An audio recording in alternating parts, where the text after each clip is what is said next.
Good morning from New York. Well, today we're going to discuss negative, even Hellish. NDEs. What is the cause? What do they mean? Well, from the Missouri, from the Journal of the Missouri State Medical Association, we have some statements. The great majority of near-death experiences, NDEs, reported publicly over the past 4 decades have been described as pleasant, even glorious. Almost unnoticed in the euphoria about them has been the sobering fact that not all NDEs are so affirming. Some are deeply disturbing. Well, what comes to mind, and I can't source this for you, source, but it was some time ago, and it was, if my memory serves, that they were treating someone with a drug overdose, and they were having something on the order of heroin. So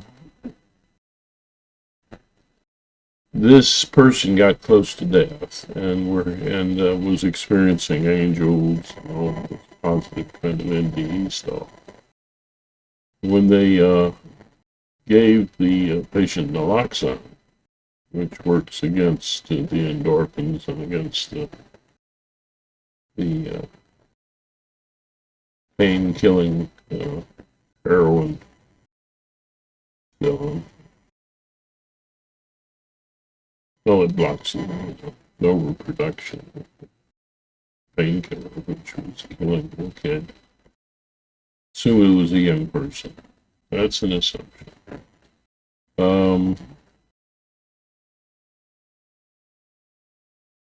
All of the angels turned to demons trying to drag the guy to hell.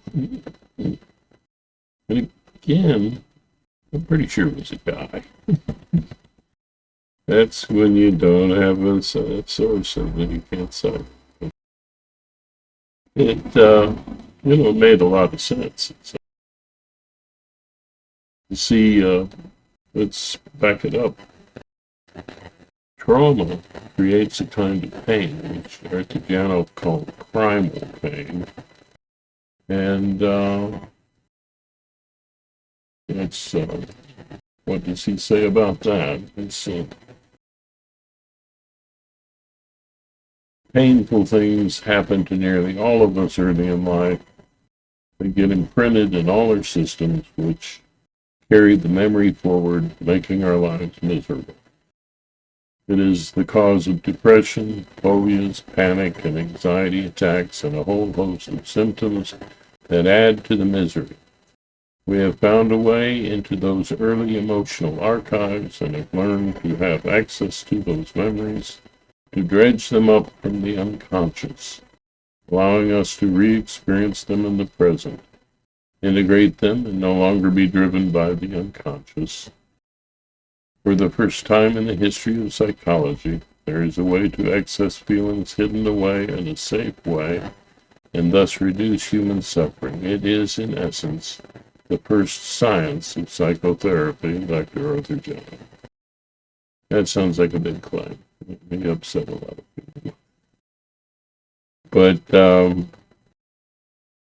that's,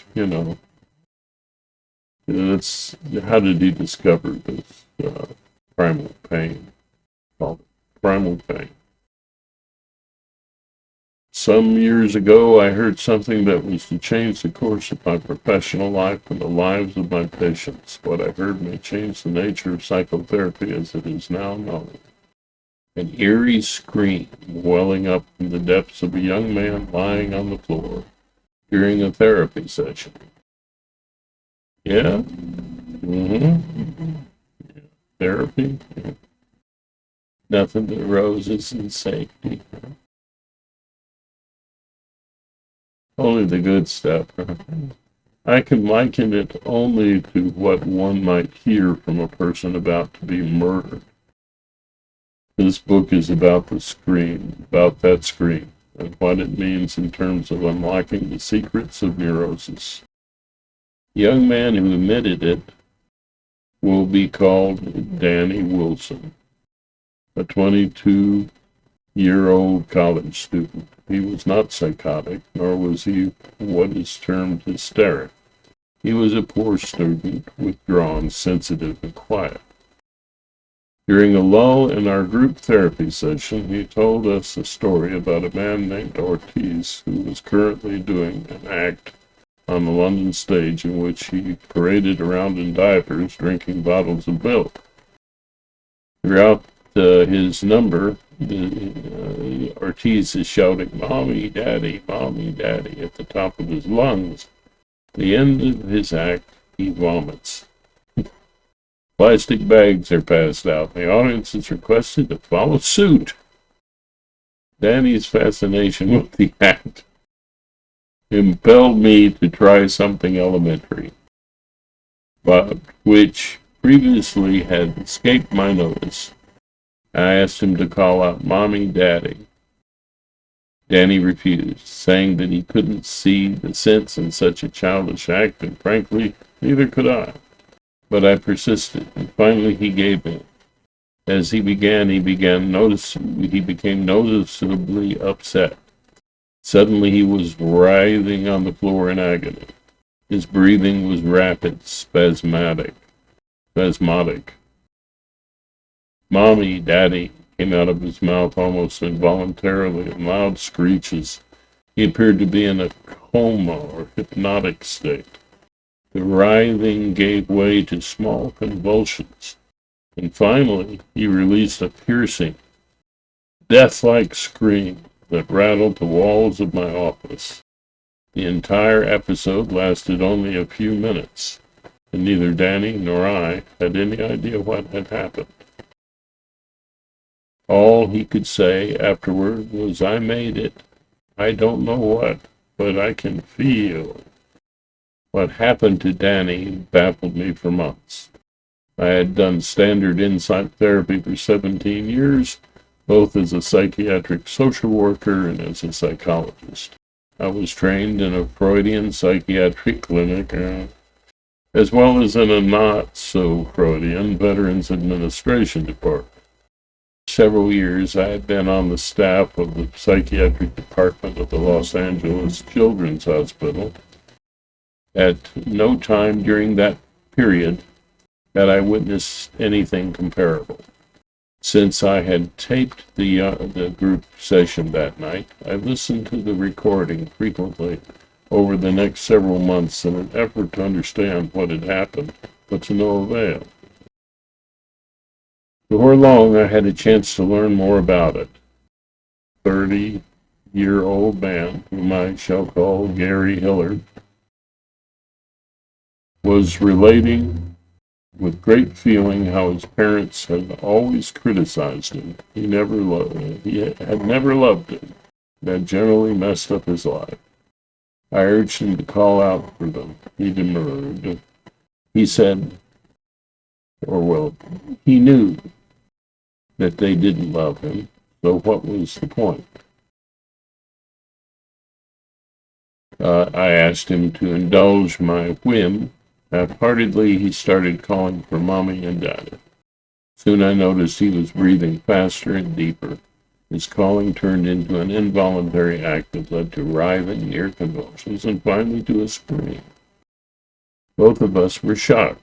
What I had believed was an accident, an idiosyncratic reaction of one patient, had just been repeated in almost identical fashion. Afterward, when he quieted down, Gary was flooded with insights. That's a key point here.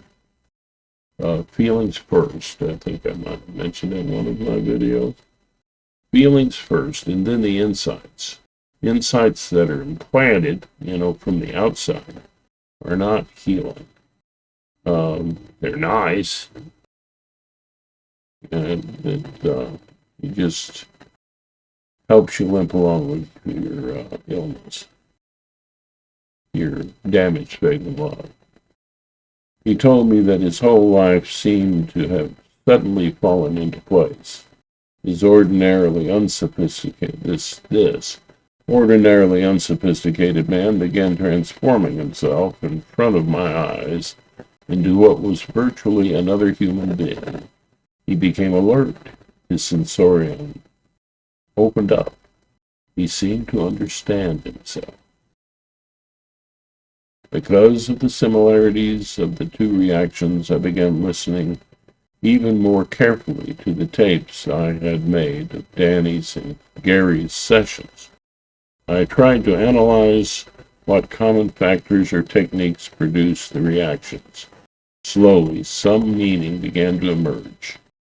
After the next months, I tried various modifications and approaches in asking the patient to call for his parents. Each time there occurred the same dramatic results. I have come to regard that scream as the product of central and universal pains, which reside in all neurotics. I call them primal pains because they are the original early hurts upon which all later neurosis is built. It is my contention that these pains exist in every neurotic each minute of his later life, irrespective of the form of his neurosis. These pains often are not consciously felt because they are diffused throughout the system, where they affect body organs, muscles, the blood and the lymph system, and finally the distorted way we behave. He had conjectured in other books that this primal pain caused a problem for the nervous system in the sense of the immune system response. So that friend and foe were not delineated. So this neurosis he described later as, as something that saves you when you're young. Well, if you look at it in terms of helplessness, this kind of makes sense. And, helplessness to me and in the IMC perspective is at the core of trauma, all damaged faith and love, whether you're a neurotic or whatever you are, if you've had these things.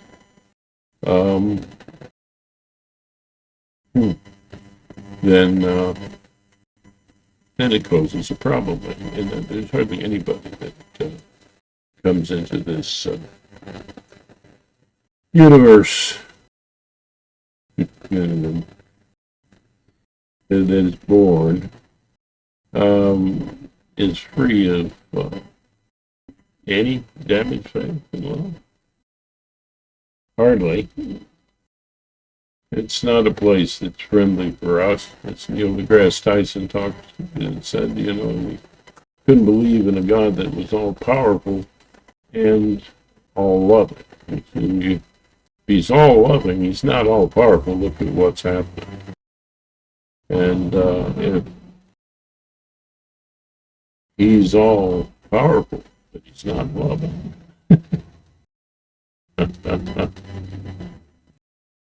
Because he prevents all of this. Yeah, okay. Yeah, that makes a lot of sense, doesn't it? Well, the idea from the Vedas is that the perspective of the absolute truth being, which if you're going to anthropomorphize and the absolute truth into a person, would be like the artist in you. Where everything is enjoyable. Every story. And every dramatic event. Even horror story. So from that perspective, it's all enjoyable. But there's also, as one deals with the helplessness and becomes more empowered to love and to be loved, love flow, then one grows in virtue and things generally get a little better for the person. And we're looking over here in the negative, even hellish NDEs. What is the cause? What do they mean? Well, is the great Arthur Janow, I was quoting here from his website, this is the late Dr. Arthur Janow, primaltherapy.net. They are still doing therapy. And I respect what they do. And they're doing good work.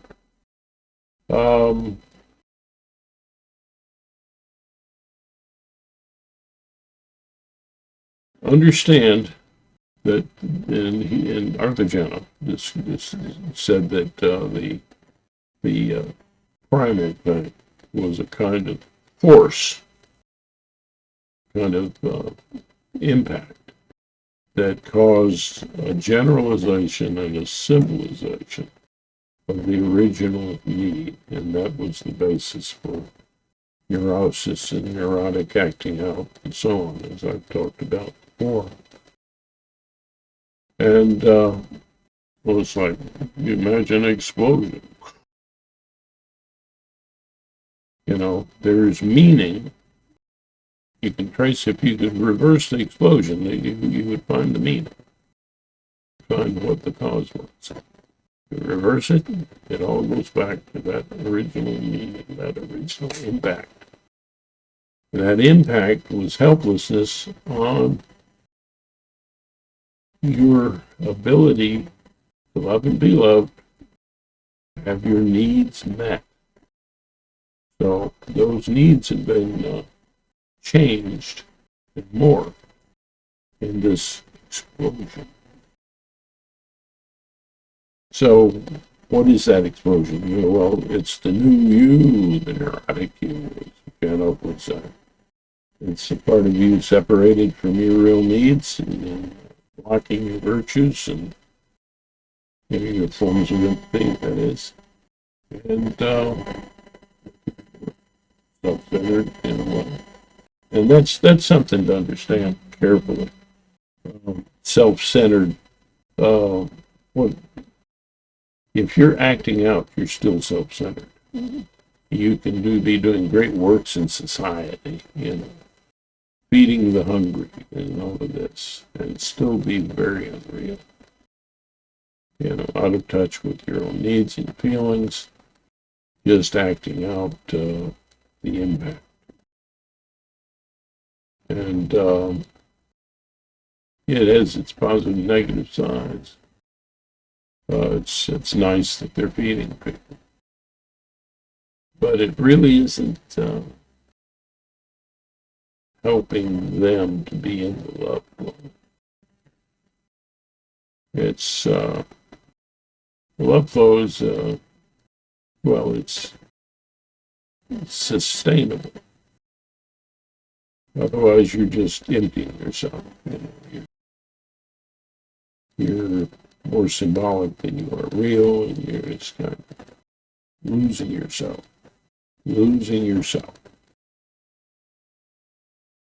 So, losing yourself, your sense of who you are, what you are. Well, let's go back to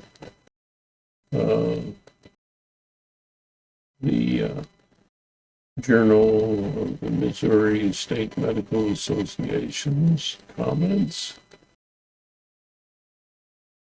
And here they talk about we have documented 3 types of distressing NDE: inverse, void, and hellish. The brief descriptions below illustrate the types. Examples are from the author's files unless otherwise indicated. Well, the void NDE, let's look at that one, is an ontological encounter with a perceived vast emptiness. No self. You're running away from yourself in a symbolic way, including getting out of your body if things are really terrible. The idea that you're outside of it. There you are, glomming together a safe environment for yourself outside of the pain, the original force that you're undergoing. So the attempt to do that, of course, is going to be helped with, again, endorphins. Going back to what I said before. If there's enough of those, then it will help you to create that positive NDE. If there's not, then you might run into a few of these things. And as you separate from the core of who you are, that's a void of a sense of self. And remember, an NDE can be created by suppressing the spatial sense of space that one has because of the section. Let's back up. There's a section of the brain that deals with giving you a sense of where you are in space, and suppressing that will cause an NDE. So yourself is defined by the things around it. If you remove the things around it, as another researcher found, self dissolves. All right, so in that comfort zone that I talk about, there's a sense of self and a sense of survival, and reasonable hope and so on. That is impaired by this kind by trauma, and as you separate yourself from your needs, feelings, and their expression, you become more and more highly symbolized.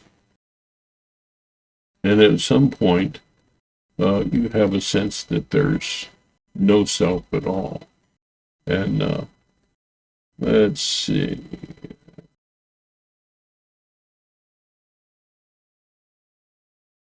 Here's what a lady said.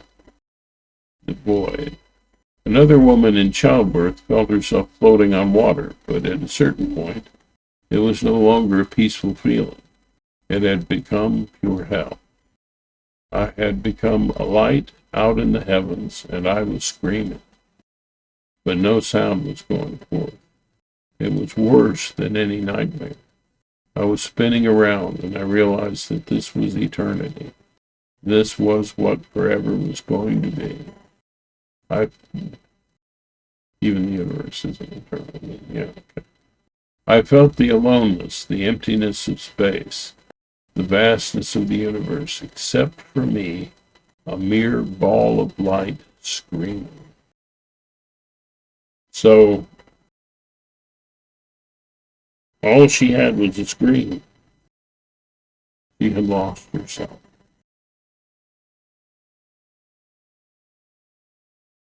Yeah.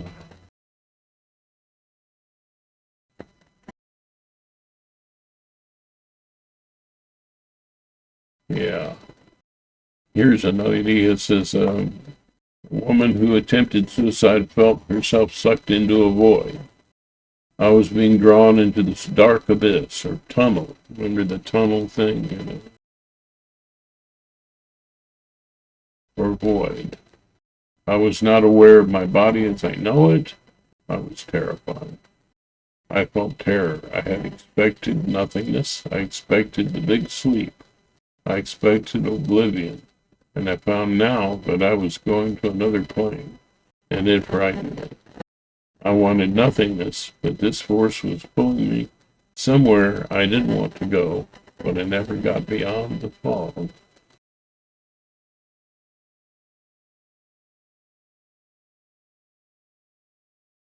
Okay, she never got beyond the fog because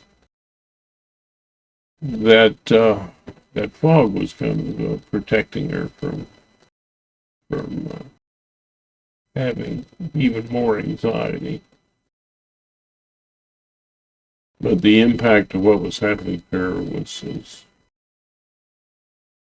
terrifying. Now, those who get PTSD in war, back it up. Those with ACEs, adverse childhood experiences, are more apt to get PTSD when they're in warfare. That's something that the military discovered. Uh, so that kind of pain, that it's compounded, and Arthur Janov talks about compounding. In other words, you've got these earlier pains, these forms of need attached to helplessness that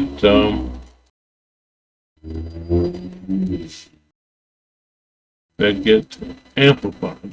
In my experiences going in, that there was when I go into what General calls more first line, there's a lot of coldness, physical coldness. Maybe why it.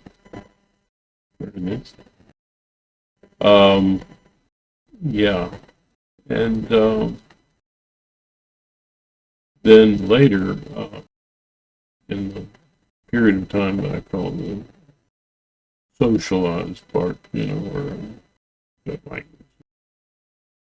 there was a lack of there was emotional coldness, terrible, and so that compounded that original cold. With thus, my extreme hatred for anything cold,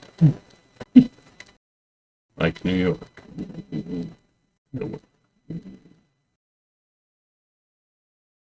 Anyway, hope you understand that. Let's see. And as you're distancing yourself in this negative NDE from your body, because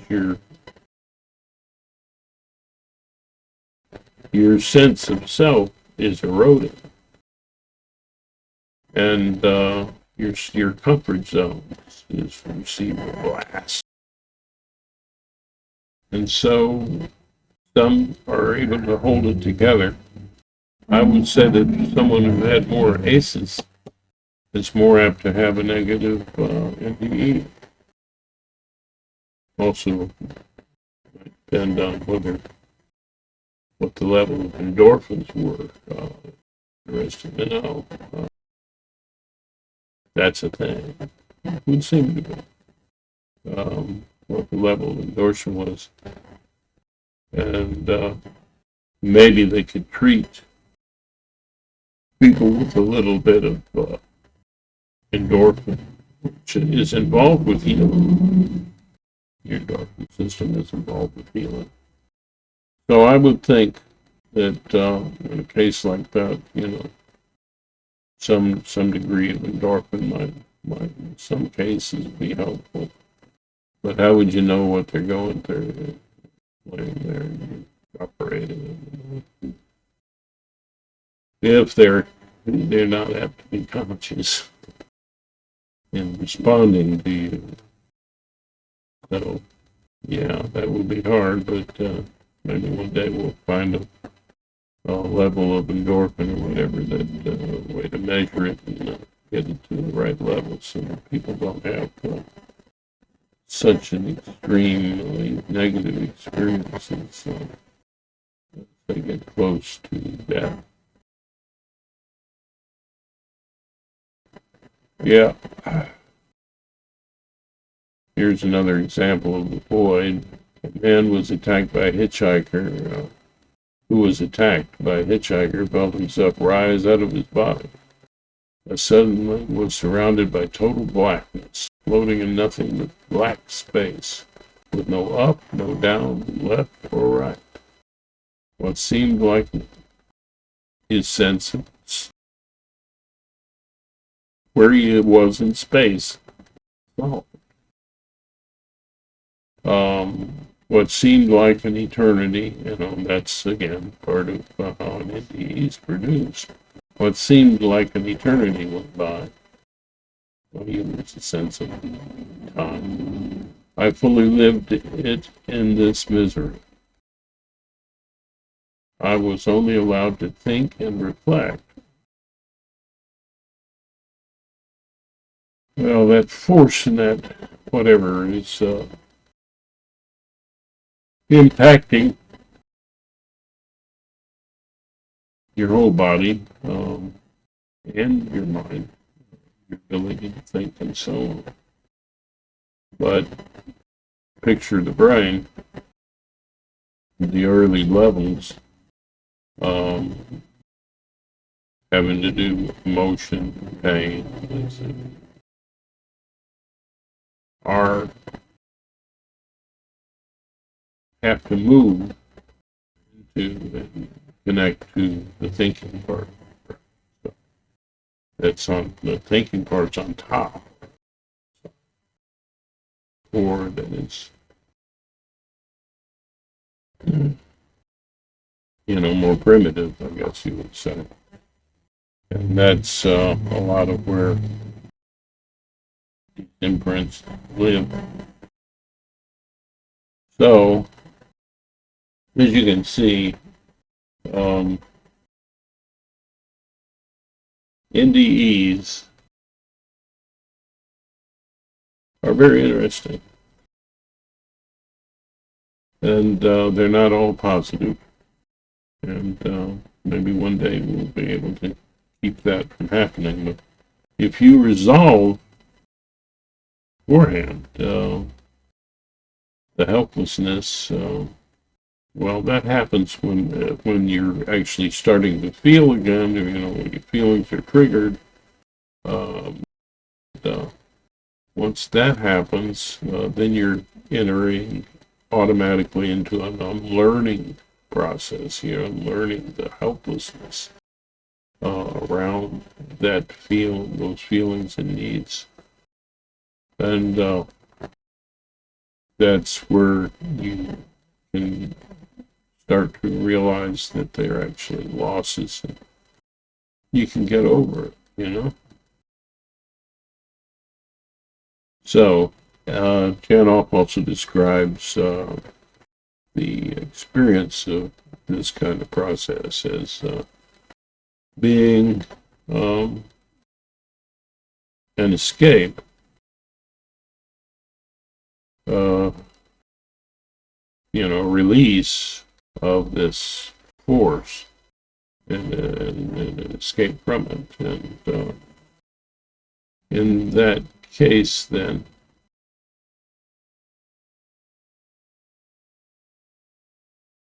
that imprint is lessened in its impact or dissolved. So there's no longer a need for the imprint, the symbolization, the original need that was unfulfilled. And survival memory imprint. It's just not necessary. And you're free. And when you're free, you really feel it. It's like the young man said, I don't know how to put this into words, but I can feel again. So that was the first screen that Arthur General saw on the patient. So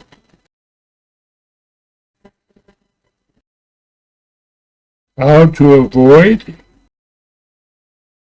Well, what does it mean? I mentioned that I would talk about. What is the cause of talk? What do the NDEs mean? Well, when you're attaching meaning to the things and you haven't resolved them, they're just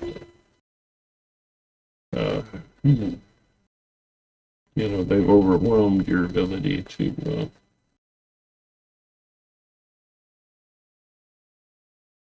feel necessary comfort.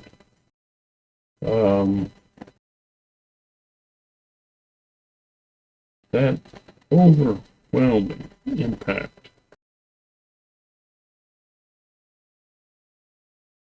is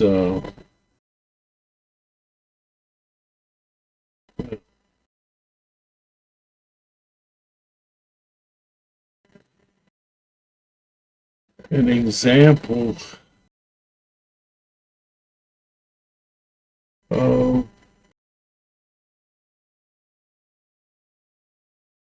our escape from what Dano would call our real self, who we were meant to be, biologically, whatever. Yeah.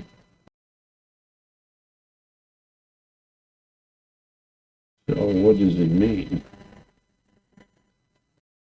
Well, you haven't resolved it. You're adding meaning to it. You're trying to understand it. And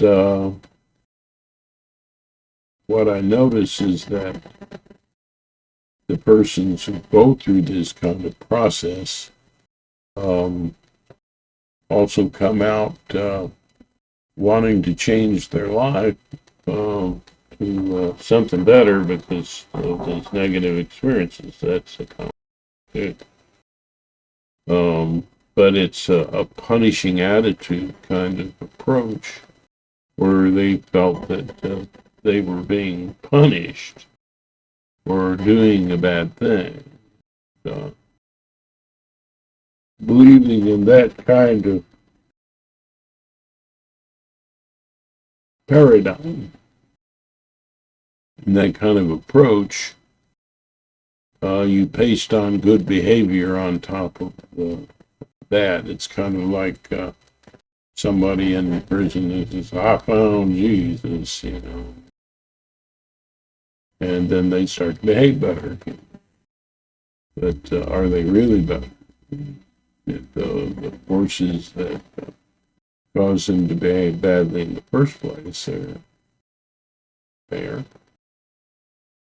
Could they be triggered again? Very likely. I would say that this kind of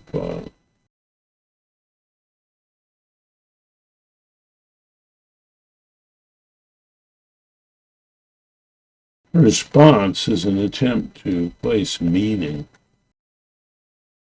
where there really wasn't any. Just a process. And does it mean you're a bad person? No. You're just a hurt person. No. not a bad person. Nobody's bad. They're just hurting. They're just lacking in forms of empathy.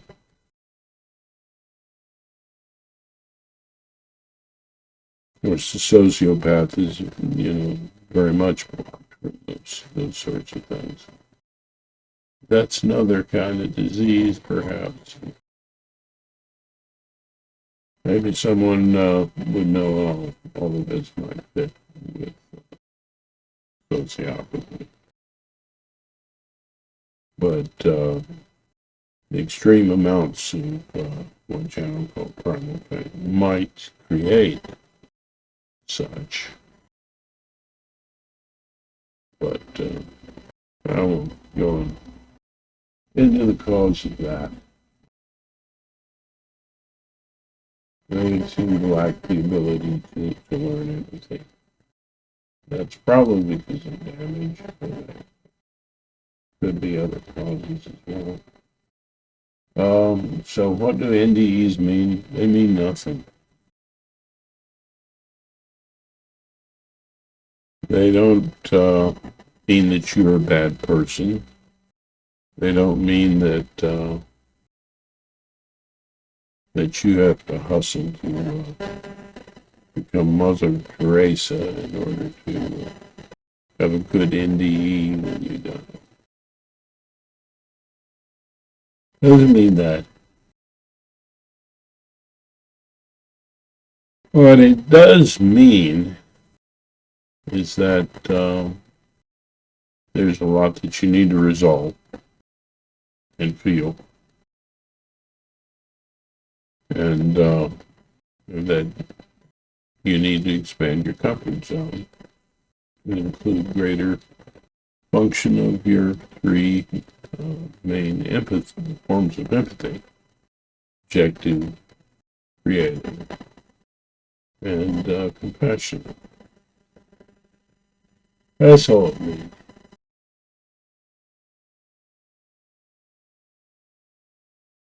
If you just paste on good behavior, then that means you're following it's the opposite of the teaching of inner-mind communication. Starting at the end of the process, trying to punish yourself with good behavior. It's like change without the process. The real process, you feel what happened to you. And then when you do that, you relive the thing that talks about reliving the you relive the feeling, the need, by acting on that original feeling and need, whether that be a long cry or a scream or whatever it is. Some people say laughter. But when you react to them, well,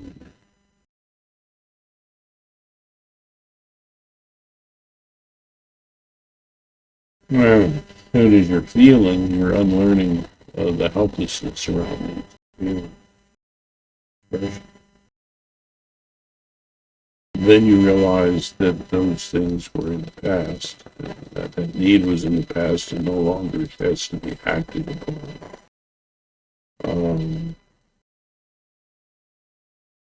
And that means you need to move into a phase of grief, let go of that loss. And then you need to go into a time when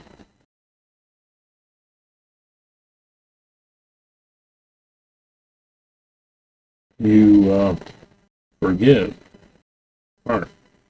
Let it go, now you forgive what anybody or whatever that block those needs and feelings.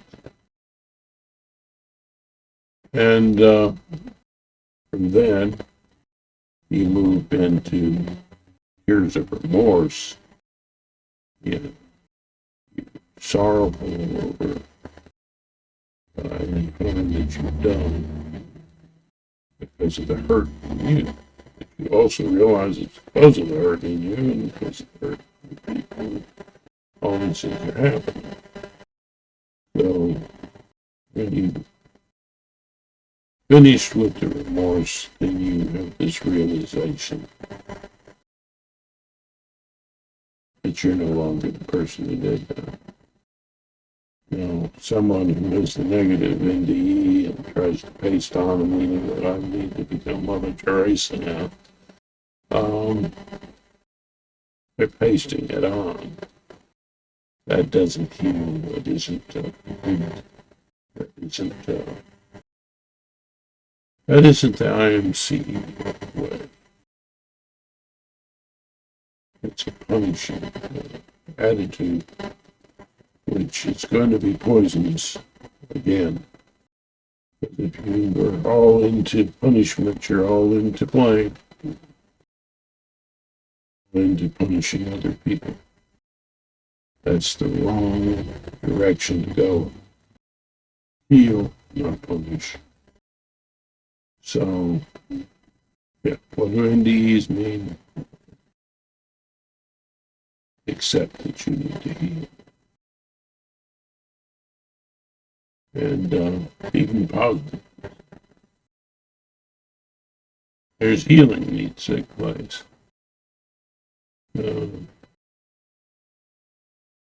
Not just get blown away and, go in a monastery to feed the poor.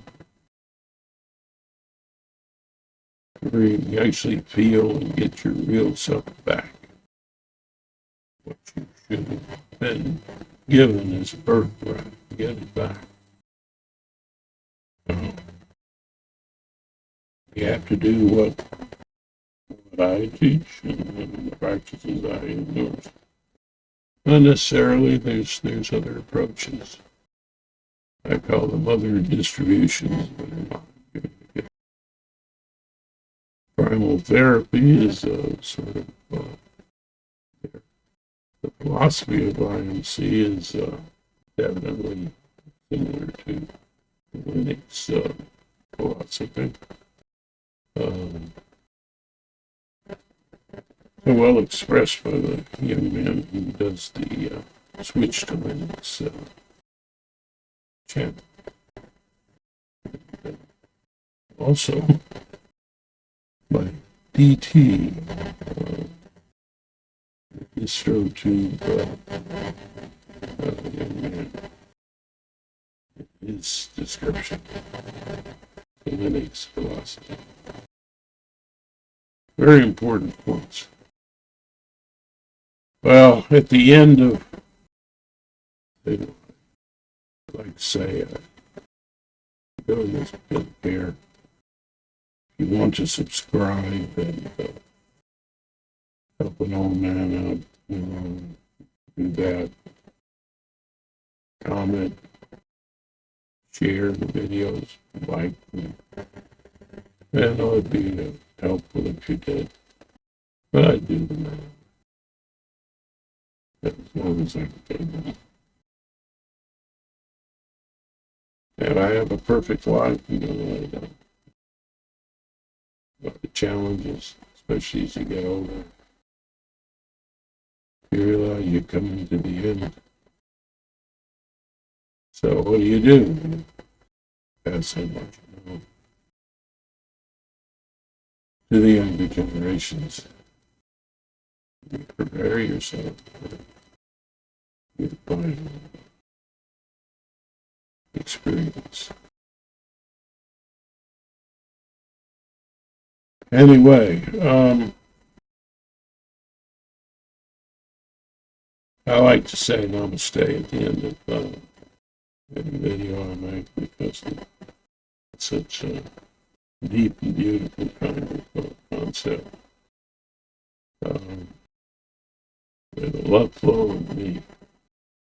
Love flow in me.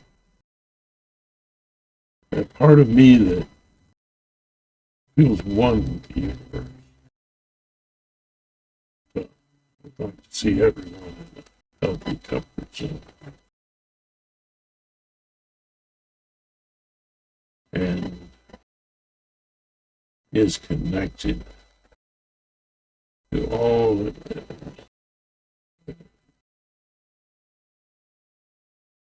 that part of me that is beyond my imagination of who I am. All of that in me would like to honor that.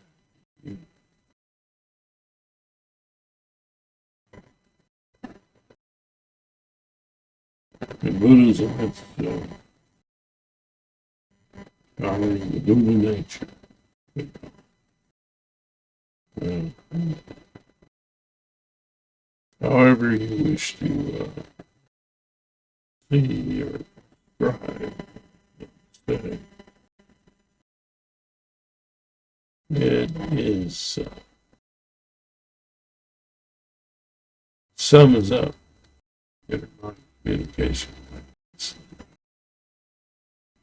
It's philosophy and how we should treat one another.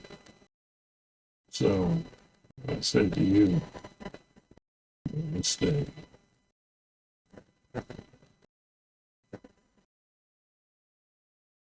I care about you, wherever you are, whoever you are. Never say no one cares. There are people who care. All around you sometimes. They or yourself knowing it. Reach out, help somebody. Keep the love flow going.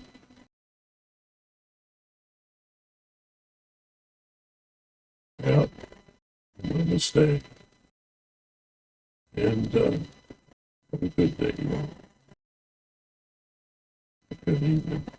And a great morning.